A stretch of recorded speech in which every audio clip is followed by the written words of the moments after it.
Deuteronomy 25, verse 14. Thou shalt not have in thine house diverse measures, a great and a small.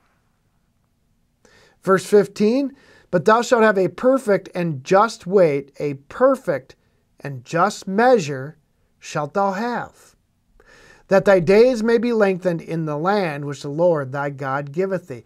In other words, when he says you shouldn't have an unjust measure, when people would buy goods and things like that, they'd go to the marketplace and there'd be a scale.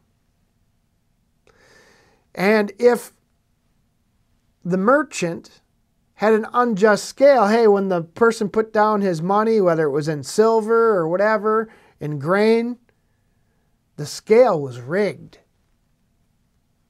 The scale was rigged so the balance came out in favor of the merchant. And that's bad. We have that going on today with the Federal Reserve System. And for instance, I'll give you one example of how they falsified the balances by deceit. It's inflation. Let's say somebody has $100 in the bank. Well, the Federal Reserve can say, well, we're going to print more money. So what happens when they print more money is now that $100 in that person's savings account, I'll just take for example, is now worth $75. So the more and more money they print, the less value that savings account has. That is an unjust balance. That's tipping the scales. And most people don't even realize it. And that's only the beginning of how unjust measures are used here in America, as well as around the world.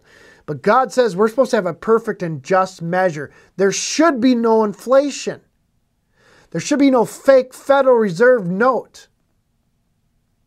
That's not even backed by anything of value. It's not backed by gold or silver. Well, I'll finish Deuteronomy 25 there. Deuteronomy 25, verse 16.